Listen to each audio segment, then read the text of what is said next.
On this episode of Stories Behind the Grind, listen to my conversation with Thomas Alvord, co-founder of Funded Today. We discuss myths in crowdfunding, Pareto's Principle, 2 must-knows after launching, and the one thing to guarantee success.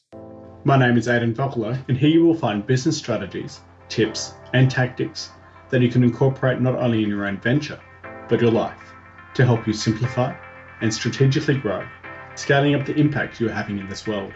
Listen as I talk to creators, innovators, and game changers on what it takes to build an impactful business, uncovering their insights, strategies, and tips to help you increase profitability and develop a thriving team culture. Welcome to the Stories Behind the Grind podcast. Thomas, thanks so much for coming on the Stories Behind the Grind podcast. It's great to have you on. Yeah, great to be here. Thanks so much. Thomas, you're a serial entrepreneur, co-founder and chairman of Funded Today, the largest crowdfunding agency in the world. Tell me, what were the steps that led you to launch Funded Today? That's a great question. Sometimes things happen in life that you're not even planning on doing.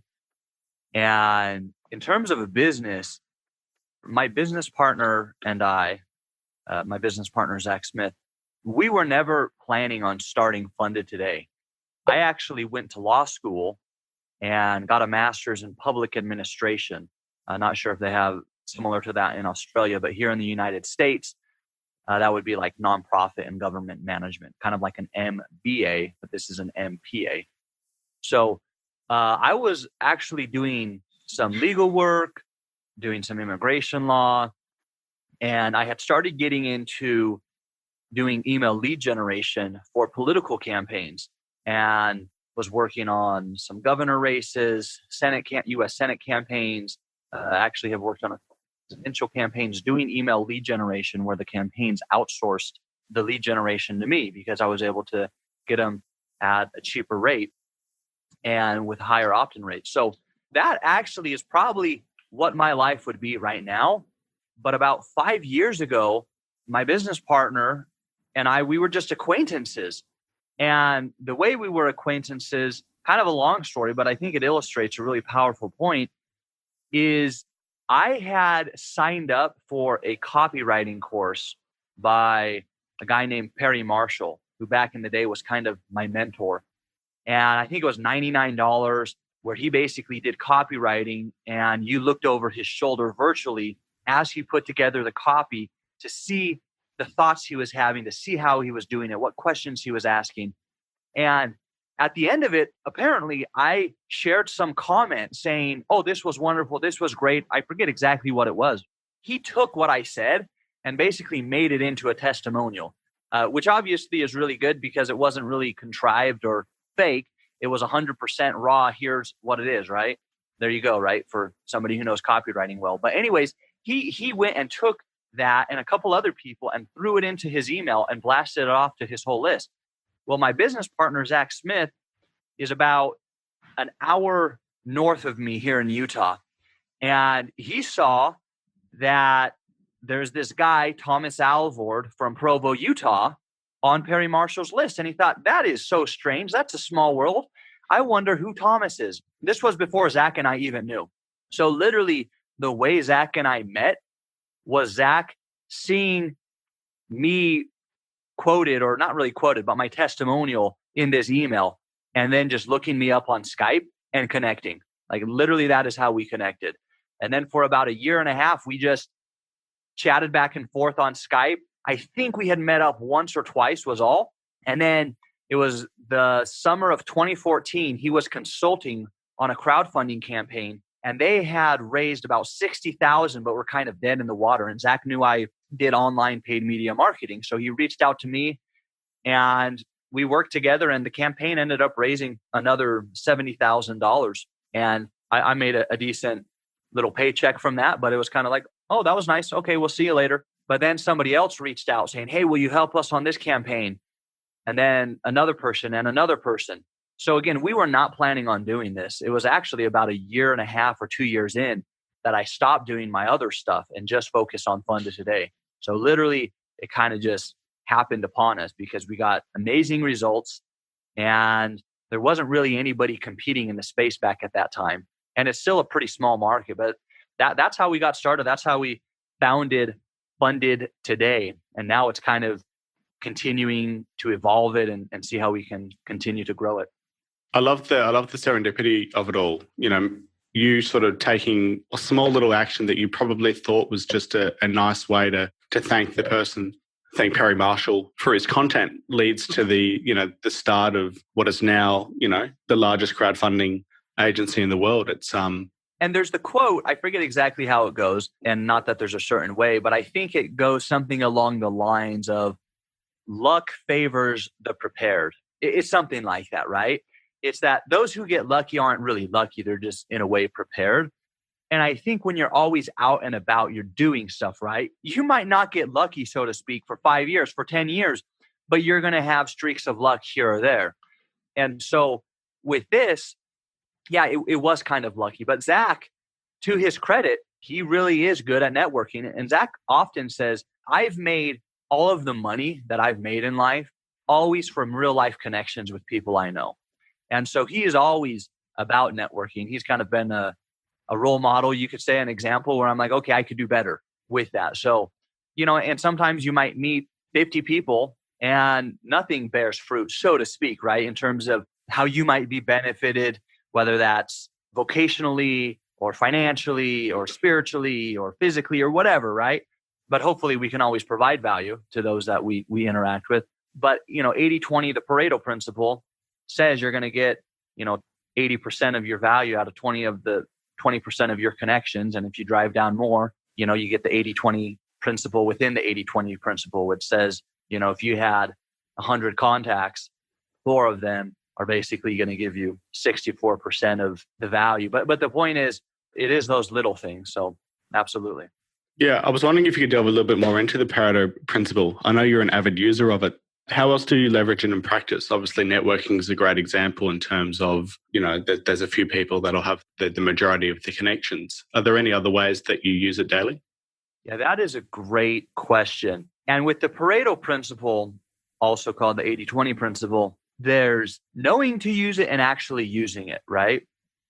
And so I think often I might get distracted, right? And I get down into nitty gritty and other things. And I realize I'm not focusing on 20% of the inputs that are going to give me 80% of my results or outputs.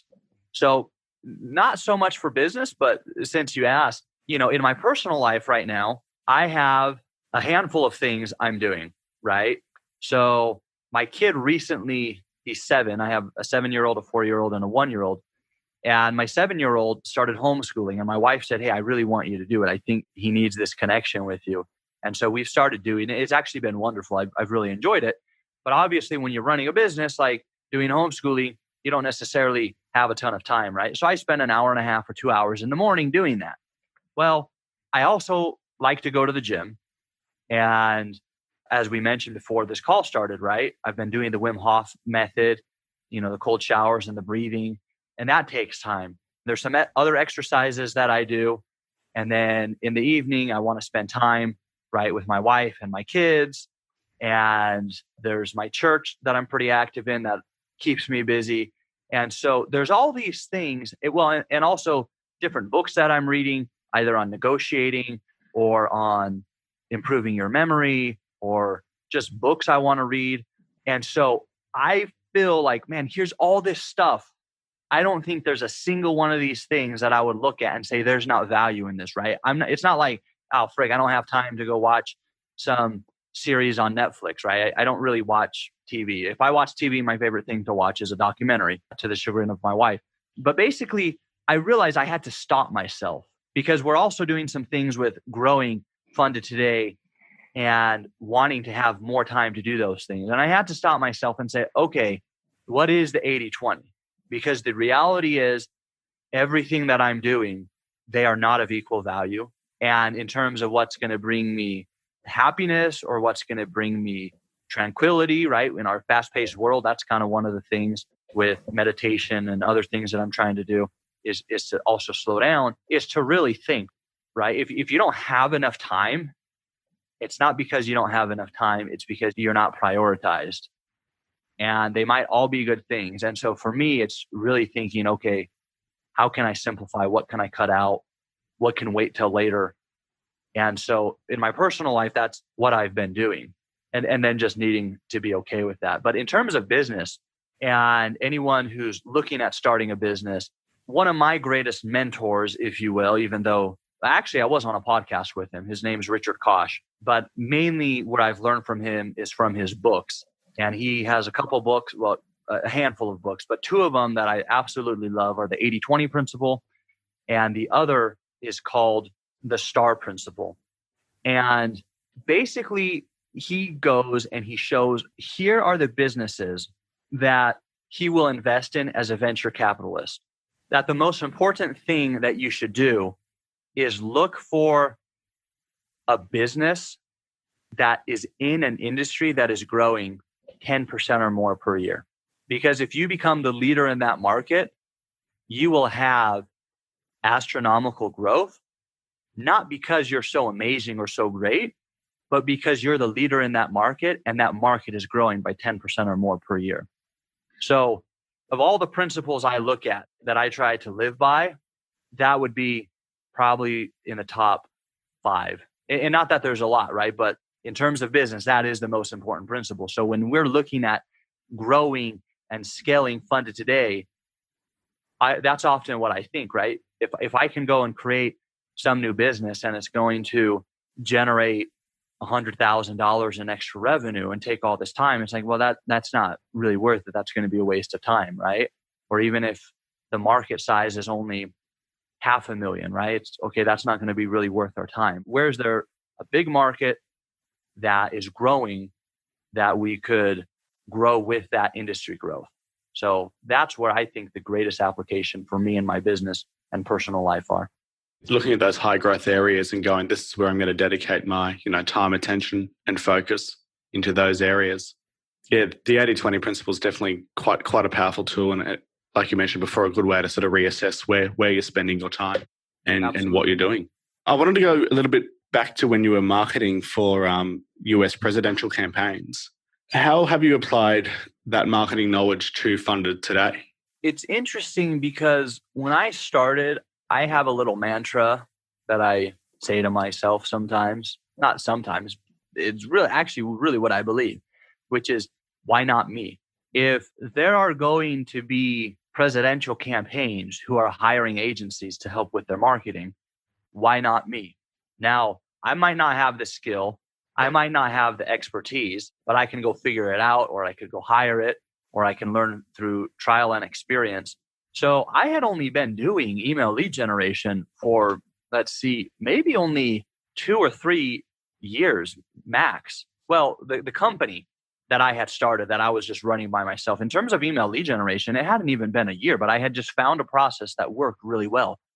And so my goal was, come next presidential cycle here in the US, and this was back in 2016, I said, my goal is to work with some presidential campaigns. And it seemed like an ambitious goal, but why not me?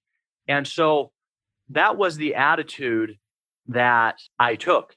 And I got somebody else who I knew who did sales well and that had the time, and brought him on. And so we started pitching. And so we worked with a couple presidential campaigns. So I think it's not necessarily the skills per se, but the mental attitude. And I know that sounds like super cliche, but one of my other favorite quotes of all time is Henry Ford, the founder of the car company Ford Cars.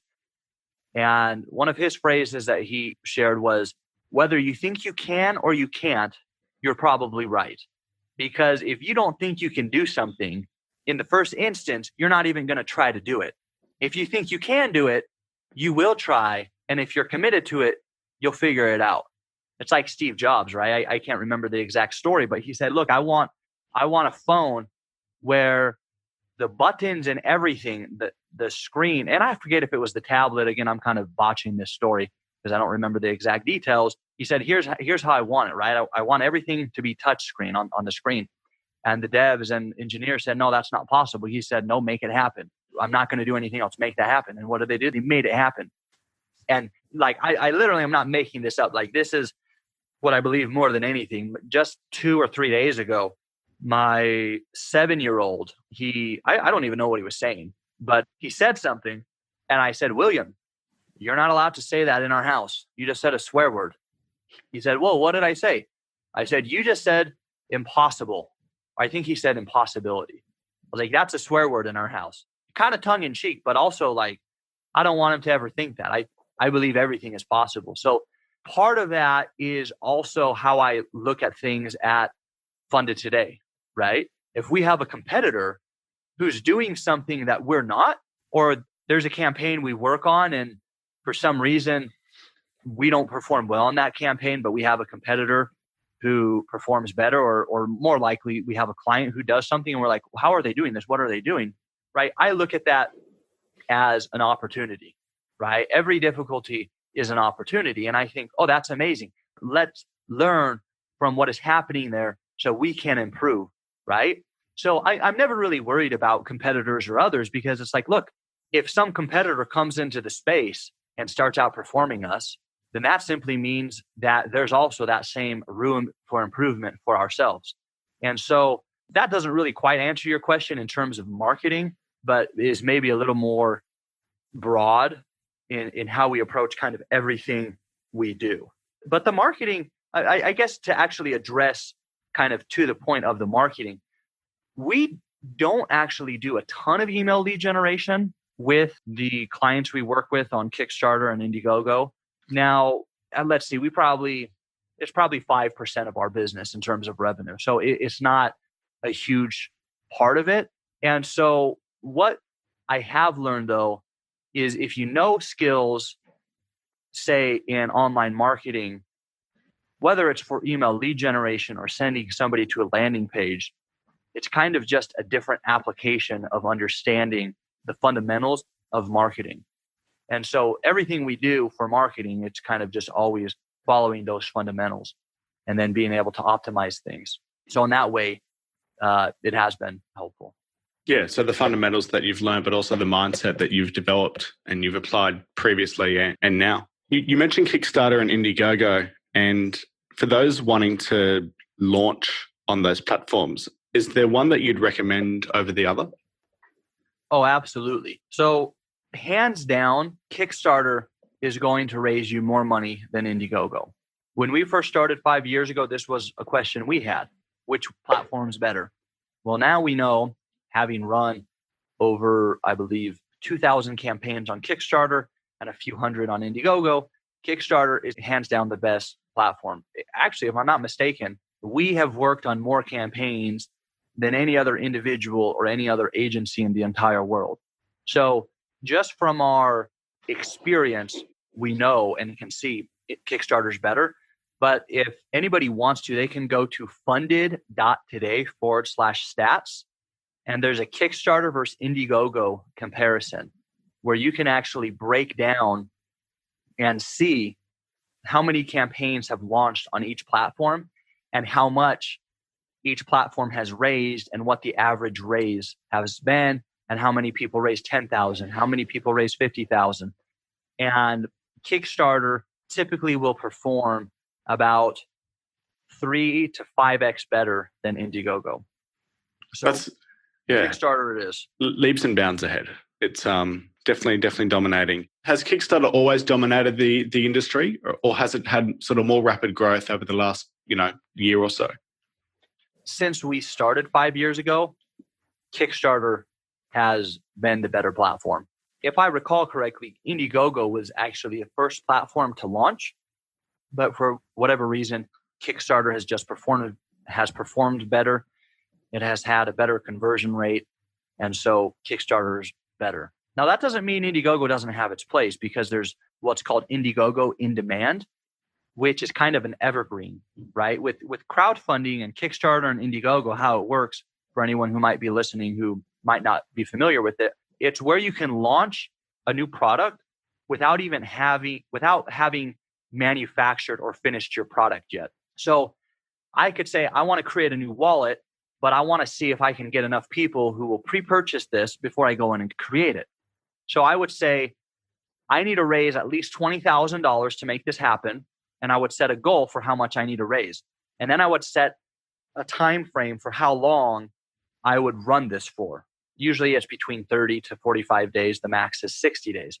And so you launch your campaign and then you have those number of days to raise and hit your goal. You can raise more than your goal, but if you don't hit your goal, you're not going to get the money. Technically, Indiegogo has something called flexible funding, which basically says, here's my goal, but if I don't hit it, I still get the money. And that's not, again, we don't really launch on Indiegogo, so it's not really an issue. But Indiegogo has something called Indiegogo in demand. So after your campaign is over, you can actually still continue to take funds and pledges from people who want to get your product before you are shipping. And so that actually is pretty popular. And any campaign that we work with, either on Kickstarter or Indiegogo, we actually transition to Indiegogo in demand because it does perform really well. And so sometimes people might go with Indiegogo as well, just because Kickstarter is a little more stringent for who they let on their platform. And so that being the case, you might not get approved on Kickstarter, but would be able to go to Indiegogo because of whatever reasons. So Okay. generally Kickstarter, but sometimes Indiegogo and in demand are still useful. So I'm not saying ignore them. Each platform has its place. That's important to know. Are there any common sort of myths or misconceptions about the crowdfunding space? One myth is that if you just put it on Kickstarter, you're going to hit your goal and you'll just get pledges, right? Kind of like the phrase, if you build a better mousetrap, everyone will beat a path to your door. I forget the exact quote, something like that. And that's simply not the case. You have to put the right marketing behind it. You can't just throw up a half-made idea and expect to get a whole bunch of support. And also, if you go again to funded.today/stats, and you can look at the numbers, the probability of raising $1 million on Kickstarter, I believe, is 1 in 5,000. I'd have to look at the numbers again. I can't recall off the top of my head. So a lot of times people say, I want to have $1 million goal. And that's good, right? And if there's anybody who's going to help you raise $1 million, it's going to be Funded Today, right? We worked with so many campaigns. We know the ins and outs, but people need to have the right expectations, right? What is reasonable? How much have similar products raised on Kickstarter? Go browse on Kickstarter, see how much they raise, see how much live campaigns are currently raising in that category. And so you're going to have sometimes some disconnect for what might happen. Now, you can always say, here's what we hope to happen, but in terms of what you need to happen and what likely will happen, those are different questions. And a lot of times people who raise a lot of money, you don't know the backstory, right? It's kind of like the person who has a 10,000 square foot home. You might think, man, that guy is wealthy, but maybe he's not, right? Maybe he's dirt poor and he has so much debt.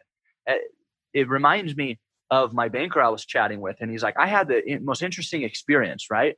He said, one day I had this guy come up and he was so rude, so arrogant, had super nice clothes. It was in the drive-thru, I believe, right? Super nice car and just an absolute jerk, right? But looked like he had it all. And the guy had like a negative bank account. And I think he was upset because like a check had bounced or something, right? And he had gone negative.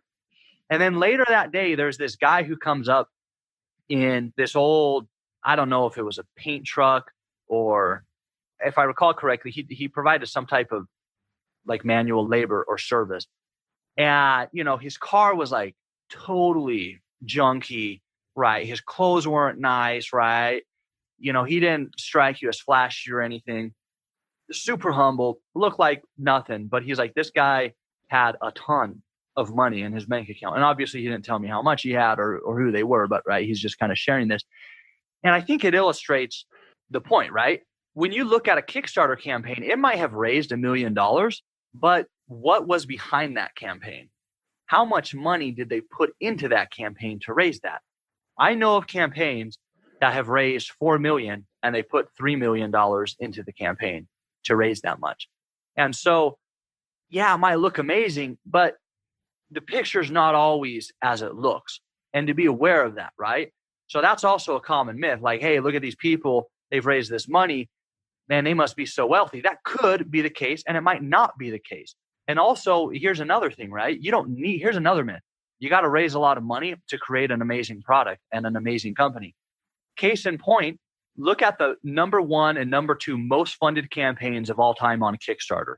It was the Pebble watch. I believe they raised 22 million and then 14-ish or 17, I can't remember, millions of dollars. At one point, they had an offer, I believe, from Fitbit to purchase them for about $700 million. And just a couple of years ago, they went out of business. They don't even operate anymore. They're completely out of business. And look how much they had raised.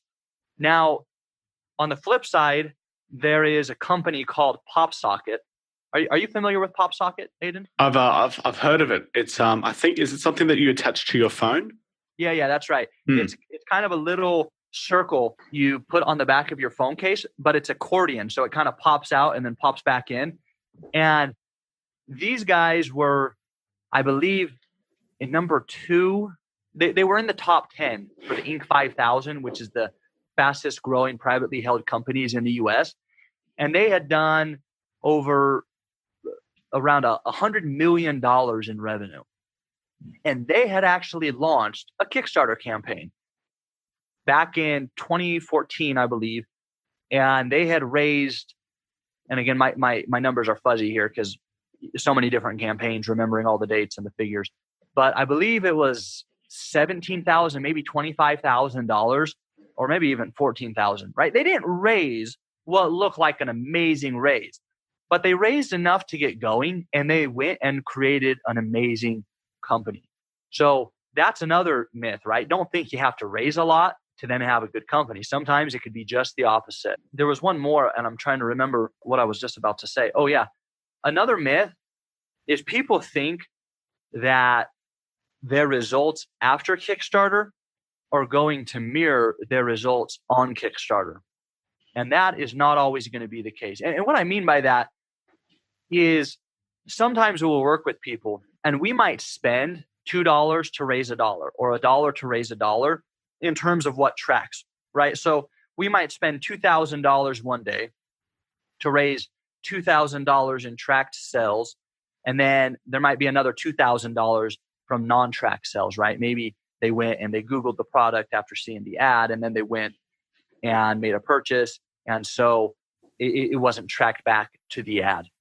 Sometimes people say, man, this isn't good. Like, these results are poor.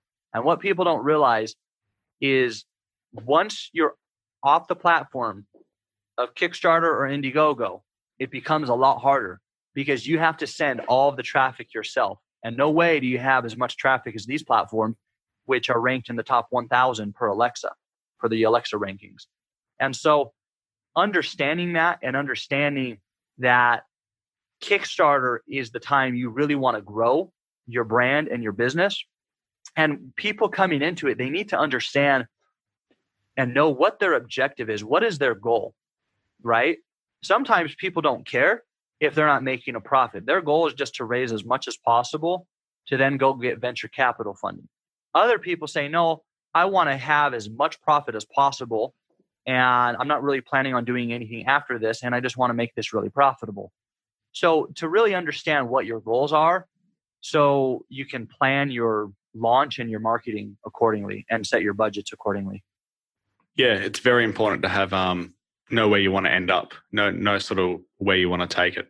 And I love that you made the distinction of just because you've raised, X amount on Kickstarter in, 60 days doesn't mean you're going to keep raising that amount in perpetuity.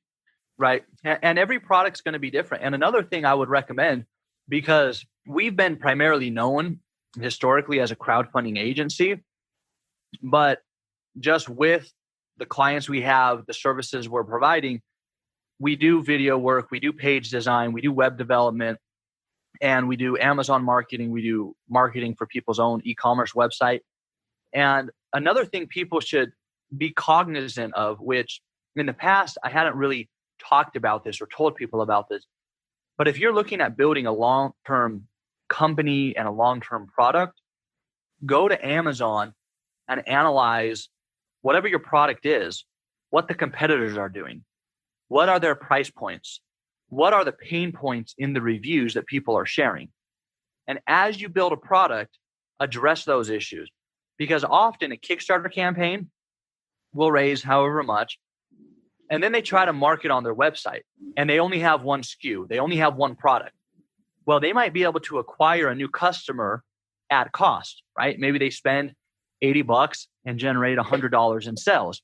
But after their COGS and shipping and everything else, they're not making a profit. Well, guess what they have to do? They have to turn off their marketing because it's not profitable. So really, if you're looking long-term to build a company and using Kickstarter to launch, there's at least two things you should be thinking about. The first is, what other products can I create that will allow me to continue to market to these people? Now, maybe you'll have an evergreen type product, or a perishable, I should say, where every 3 months or every 6 months or every 12 months, somebody will come back and purchase your product again. For example, if you sell a diary or a journal, well, presumably every 6 months or every year or however long, somebody will come back if they liked your product and make another purchase. If you sell a wallet, usually people aren't buying wallets all the time, right? So maybe somebody would come back 5 years later, but after somebody's made a purchase, it's kind of hard to have something to cross-sell or to upsell. So unless you're creating a brand with multiple products, it becomes really, really difficult to sell on your website if you only have one product. So you need to be thinking about that. And if you do only have one product or even just a couple products, the next most logical play, which is what we found and what we've been helping so many of our clients with, is to list on Amazon and to optimize that and to compete in that marketplace. But again, if you have a price point that's 2x or 3x what all of the competitors are doing, unless your value proposition or the benefits of your product are substantially better, you're not really going to stand a chance. It is an uphill battle.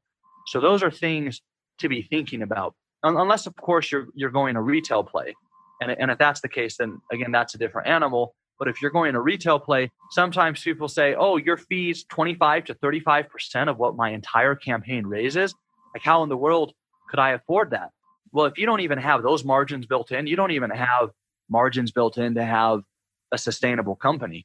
Because if you want to go sell to, say, Walmart or to some other retailer, and let's say your product is $10 or let's say $100, you're going to need to sell your product to Walmart for $50, and they're going to have a 2x markup, right? So you sell it for $50, they'll mark it up 2x for $100.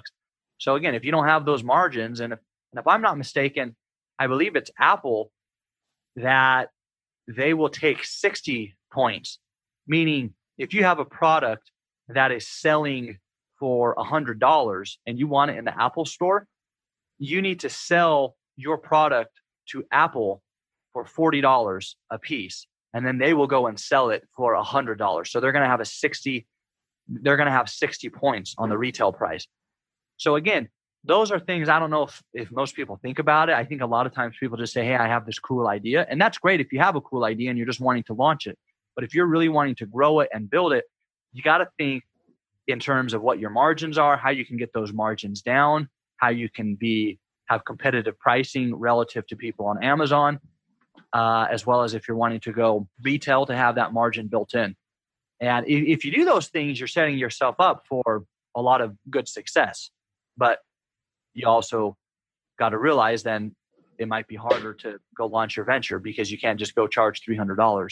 Yeah, it's really so important to have that long-term picture. It's not just the start of, raising money, but it's the longevity of it all and what to do after and how to keep that momentum going and finding other channels, like you said, Amazon or, big retail stores to sell your product. But it's important to have an appropriate cost structure and margin built in before you sort of mass market it. 100%. Because like you said, if a product you're selling for $100 and it costs you $100 to sell it, then you're not making any money, and your business is limited. That concept can be applied to any other business. It's not just those in the those who list on Kickstarter or Indiegogo. It can definitely be applied to any sort of industry. Yep, I agree. Who's been a major influence in your life and what have they taught you? That is a great question. I would say the ones I've already mentioned, Perry Marshall, who I learned Google AdWords and kind of the fundamentals of marketing. There's Richard Koch, the 80-20 principle. Geez, in terms of, and this might maybe sound a little cliche, but I was just chatting with my business partner, and he was asking me what I thought, because we both go to the same church. And this last week we were reading the Sermon on the Mount from, Jesus, right? And obviously, he taught to do unto others as you would have them do unto you. And, to turn your cheek if somebody smites you, and to go the second mile.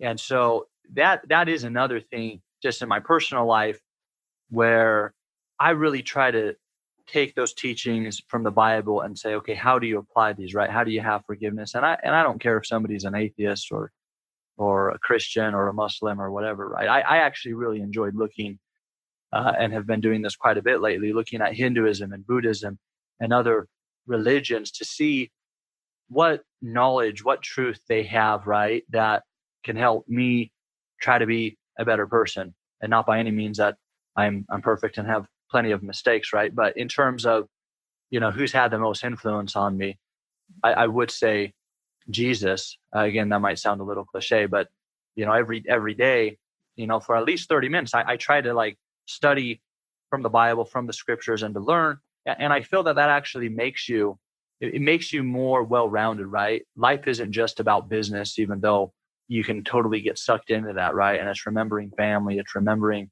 your neighbor. So that's who I would probably say. And again, I don't really care if somebody's an atheist or not, right? But it's not so much the doctrine, but the principles by which to live by, right? Which I think are the most important things. And so, yeah, that's probably who I would say has had the biggest influence on me. And it's definitely important to have principles to live by. Like I said, it doesn't really matter where you get them from, in a sense, but it's important to have a set of core values and principles that you can sort of fall back on and abide by. Yep, absolutely. Thomas, a question I'd like to ask all guests on the podcast, and I'd love to hear your views on it, is what's your definition of the grind? I would answer this by, I have said before, a plane doesn't take off without a substantial amount of effort. When I first started doing email lead generation, I actually got a contract for a Senate campaign, and I had some ideas for how I was going to generate the emails, and they were not working. And so I then tried another idea, it didn't work. And then I tried two more things, and those started working. But I had to work a day, a night, a day, a night, and a day without sleeping to get this going ASAP, because I was behind. So to me, that's the grind. The grind is, for me, with my business, and we have 50 or so people working, right? I'm more high level. It's not like the day to day I'm in all of that, right? But the grind is when you want to make something new fly, you got to put in the grind. It ain't just going to happen. And often, or almost in all cases, you can't just outsource it to other people. You got to make it happen. And so that to me is the grind, where, and I don't know what that's like, working 55 hours straight. And I've only done that twice, right? There was that time, and then there was another time just about a year and a half ago at Funded Today, where I had to do the same thing. And that's the grind. You just got to put it in. And Zach and I, we often say, and my goodness, it is amazing. The secret to work, everyone probably wants to write this down, because if they could just do this one thing, I guarantee they will have success no matter what. The secret to work is work. I know it sounds so easy, but that is the secret. If you just work, you will have success. Now, I suppose if you're doing the wrong thing or you're not good at it, it might not come as quick. But if you just work, you'll get it. Because we will hire people and we're like, what in the world? Nothing's getting done. And then we go and we see, are they even doing anything? Often we just let them go. And then we just send out a few emails or do whatever. And it's like, oh no, this completely works. They just simply were not working. The secret to work is work. And that's the grind. The grind is the work. And sometimes you got to put in a lot of it. Sometimes, for some people, it might be day in, day out, and that's the grind. But that's what you got to do, right? And so for some people, the grind might be, hey, I have my job, but I want to start something new, or I want to go to school, and you got to put in 60 or 70 hours a week. That's the grind. The grind is that exertion that is required to take yourself to the next level. The law of the harvest. You reap what you sow. I love that. I love your perspective of it all. And it's true, really. No one who's had any sort of ounce of success has had it happened by chance, in a sense. They've always worked hard, behind the scenes to get 100%. There. 100%. Yeah. I mean, you go look, and I remember reading about Mark Zuckerberg. I mean, he talks about all of the countless times he stayed up late and worked all night. And then the next, if I'm not mistaken, right, he worked all night, then the next day, then all night, and then the next day. I think he said he did that a couple times. And not that that's what you need to do. I didn't want to do that, but it's like the circumstances required me, like forced me to do it. And it's like, no, that's just what you do. That is the grind. You just do it. Love it. Where can people find more about you and Funded today? If people go to funded.today, they can check out our website, our services. We have a blog. We have a podcast. It's the Funded Today podcast on iTunes and any other major place where you have podcasts. And that's spelled Funded Today. Because we get your campaign or venture funded today, it's FUNDED. So not fund it with IT, but ED at the end. Funded Today. Yeah, for those listening, definitely worth recommend checking them out. The podcast has a lot of great content on there, as does their blog for those that prefer to read. Definitely check them out. And if you do have a campaign and want to fund it, definitely recommend checking Zach and Thomas out. Thanks again, Thomas, for your time. Absolutely. Thank you, Aiden. It was great to be here with you today. Thank you. If this is the first time you've listened to the podcast, I appreciate you for stopping by. Please subscribe. Otherwise, if you took away valuable advice from this episode, I'd love for you to share it with others. Until next time.